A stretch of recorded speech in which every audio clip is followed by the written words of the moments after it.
My wife, 30F, is usually an angel of a woman but has recently formed a friendship with a woman whom I, 38M, personally believe is a bad influence on her.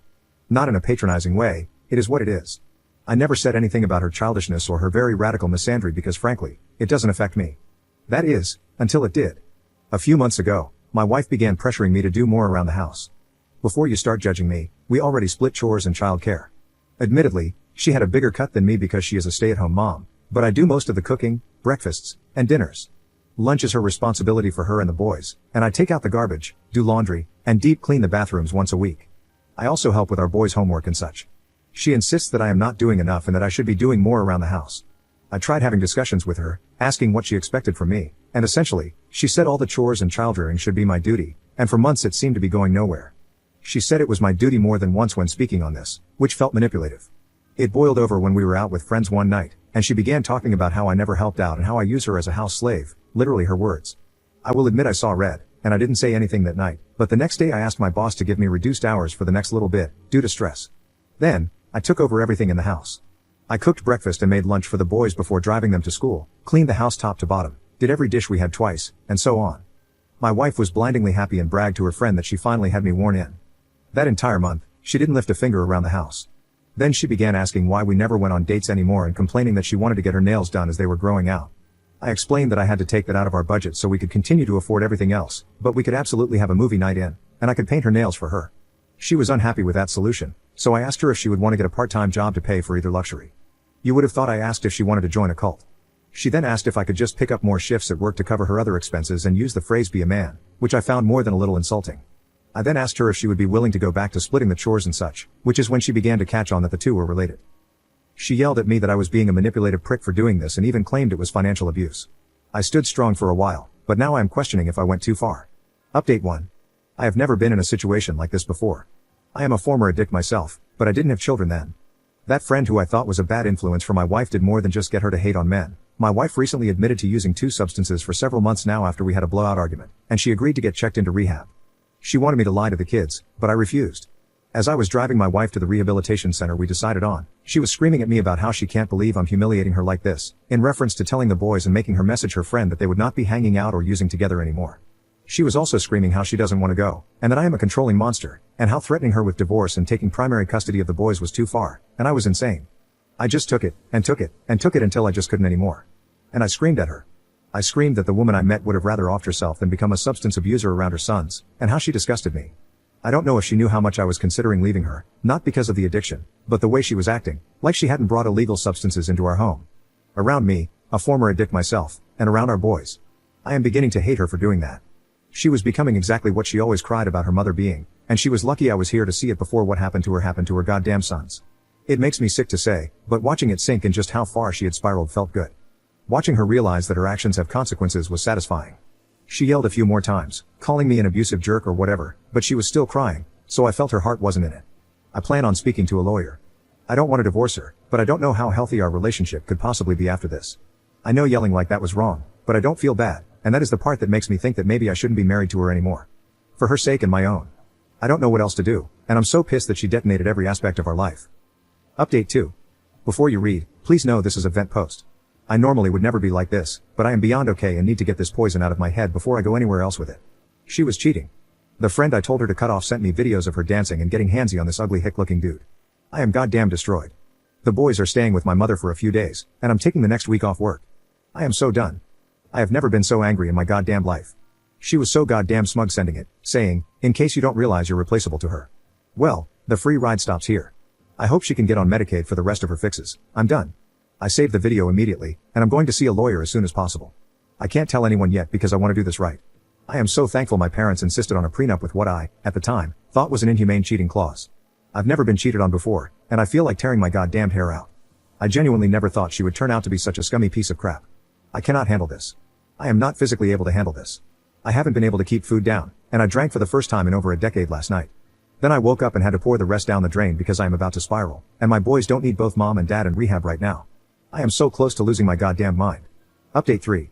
So, I've been working on filing for divorce while she's in rehab, not just for the cheating, but because with that on top of everything else, and myself nearly sinking back into my own addiction due to the stress of the situation, I couldn't stand to even think of her anymore, and there's no healthy relationship that has room for that mindset. I honestly didn't want to be in a room with her again, to try mediation or counseling, due to the fact that the last time I was alone with her, I raised my voice, and at the time even felt she deserved it. I of course now know that me doing that was terrible and could be considered abuse, yet another reason I should not be in a relationship with this woman. I moved all of her belongings to our guest room, minus the substances I found hidden in her bedside table. I took pictures of those in their hiding spot, then flushed them. I also removed her from my bank account and credit cards. I spoke to my boys, explaining the situation without demonizing their mother to the best of my ability, and they seemed to understand. I have no intention of abandoning them, and blood or not, they are my sons. Then she came home. The boys were, and still are, away at camp, a birthday present paid for by my mother. She was quiet, eyes on the ground from the moment I picked her up at the facility all the way home. Once we got home, I led her to the guest room silently, and she didn't take it well, crying before she could even take the first step. Throughout the next couple of weeks, I let her get settled, and though I stayed carefully neutral, I knew she could tell something was coming. But I wanted to be as fair as possible and try to let her get used to being out before I said anything, as that was one thing I myself hated about when I left rehab. Everything was flying at me so fast, I didn't have time to breathe. Finally, I asked her to sit on the couch, and I began explaining to her that I do not believe I can continue being married to her, and that I want a divorce. I should have known her reaction was all wrong. She didn't say anything at all, she only nodded and cried quietly as I spoke.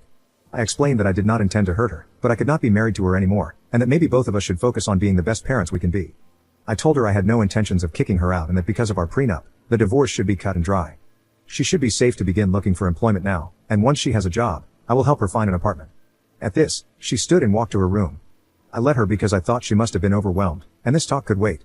She didn't come out at dinner time, and I weighed whether I should leave her alone or not. Eventually, I decided to knock on the door and ask if she was hungry. Long story short, she had smuggled more substances into my house somehow, or she had a secret stash I was unaware of, and downed them all. She was gone for several minutes in the ambulance, and she's in a medically induced coma because the doctors aren't sure exactly how much damage she's done to her brain. I feel like an absolute monster. Like I am the scum of the earth, like I should have just said nothing, like I should have just dealt with it, just held it in and stayed. I am responsible for this, and it's breaking me inside.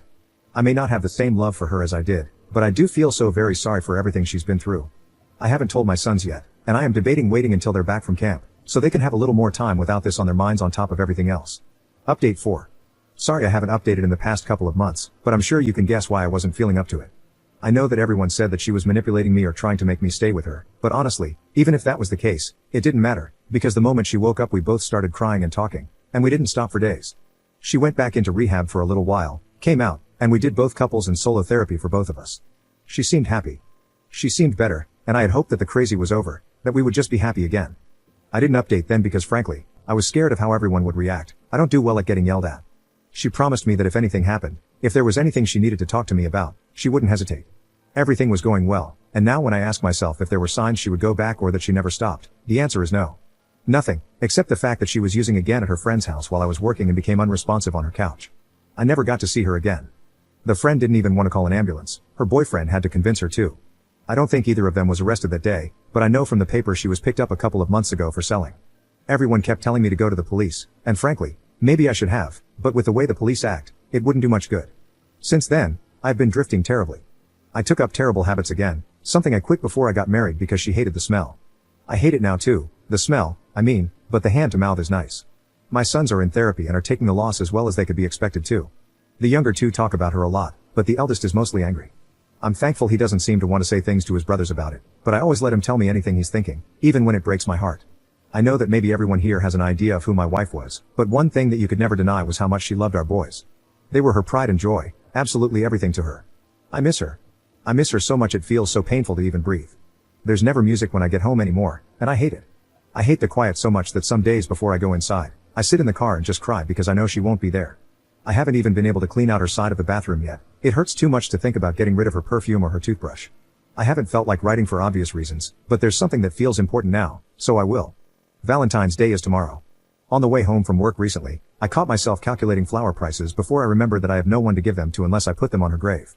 I remember being pissed off at how expensive roses were getting, and now that seems so silly. I just wanted to say, if you have someone you love, please cherish them. Do something extra nice for the person you love tomorrow.